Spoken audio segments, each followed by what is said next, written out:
কোন ধরনের মুভি হতে পারে এটা?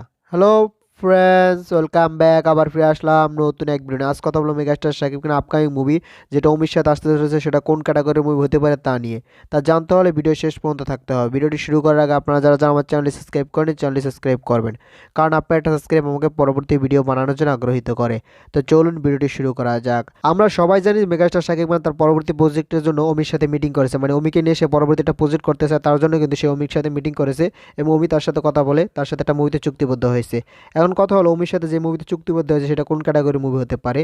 আমার মতে সেটা কমেডি ক্যাটাগরি মুভি হবে, কারণ অমির কিন্তু কমেডি ক্যাটাগরিতেই সমস্ত নাটক মাটক যা আছে সিরিজ মিরিজ কিন্তু সব কমেডি ক্যাটাগরিতে বানিয়েছে। এখন পর্যন্ত তার কোনো অ্যাকশন ধরনের আমরা কোনো সিরিজ পাইনি, এমনকি অ্যাকশন ধরনের কোনো নাটকও পাইনি। শুধু তাকে কমেডি ধরনের এবং ফ্যামিলি ড্রামা এইসব ধরনের কিন্তু আমরা পেয়েছি। তাদেরকে কিন্তু দর্শকরা স্যাটিসফাই, কারণ বেসালা দিয়ে কিন্তু দর্শকদের মন জয় করতে পেরেছে।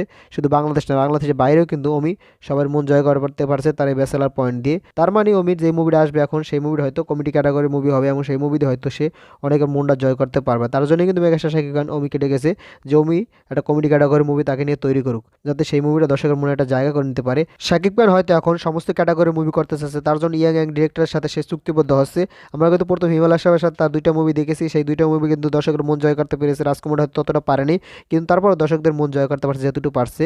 কিন্তু তারপর আসছে তুফান রায়ান রাফির সাথে, সেটা কিন্তু ইয়াং ডিরেক্টর। তারপর আসলো অনন্য মামুনের সাথে দরদ, সেটাও কিন্তু ইয়াং ডিরেক্টর এবং সেটা কিন্তু রোমান্টিক ধরনের মুভি। আর পাশে আসলে বরবাদ, যেটা নাম শুনে মনে হচ্ছে এটা কোনো কিছু বরবাদ করে ফেলে, মানে সমস্ত রেকর্ড হয়তো বরবাদ করে দিতে পারে এই মুভিটা।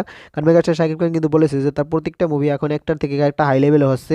যেমন তার প্রিয়তমা থেকে কিন্তু রাজকুমার বাজেট বেশি ছিল, রাজকুমার থেকে কিন্তু দরদের বাজেট বেশি ছিল, দরদের থেকে কিন্তু তুফানের বাজেট বেশি ছিল, তুফানের থেকে কিন্তু বরবাদের বাজেট বেশি। এমনকি পরবর্তী যে মুভি আসবে সেই মুভি আরও বাজেট বেশি হবে এবং হাই স্কেলের মুভি হবে, সেটা কিন্তু মেগাস্টার শাকিব খান গতকালকে জানিয়ে দিয়েছে। অমি কিন্তু কিছুদিন আগে এক ইন্টারভিউতে বলেছে সে হেরাফেরির মতো একটা মুভি বানাতে চায়, ওরকম কমেডি ধরনের মুভি। সেই মুভি হয়তো বাংলাদেশে আর এক হয়নি, সেরকম মুভি সে বানাতে চায়। এমনকি হেরাফেরির পর কিন্তু বলিউডে কিন্তু সেরকম মুভি আর দিতে পারেনি, এখন পর্যন্ত তারা ট্রাই করতেছে, কিন্তু সেরকম মুভি আর আসছে না এবং দর্শকের মনোযোগ জয় করতে পারতেছে না। সেরকম একটা মুভি হয়তো অমি বানাবে, সেটা বলতেছে। ওই হেরাফেরির কিন্তু নকল না, সে একটা কমেডি ধরনের মুভি বানাবে হেরাফেরির মতো।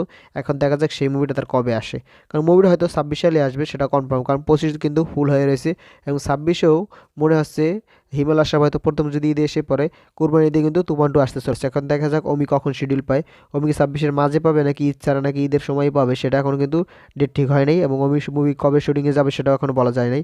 তার কারণ হলো ওই মুভি হবে চুক্তিবদ্ধ হয়েছে, এমন গল্পের কাজ শুরু হচ্ছে, মানে গল্পের কাজ এখনও পুরোপুরি শেষ হয়নি। গল্পের কাজ শেষ হওয়ার পরে কিন্তু এটার শুটিং মুটিং নিয়ে চিন্তা ভাবনা করবে। অলরেডি তার শাকিব খান চুক্তিবদ্ধ হয়েছে অমির সাথে এই মুভিতে। এখন দেখা যাক অমি কেমন ধরনের মুভি বানায়, আর অমির মুভি নিয়ে আপনারা কতটা আশাবাদী অবশ্যই কমেন্টে জানিয়ে যাবেন।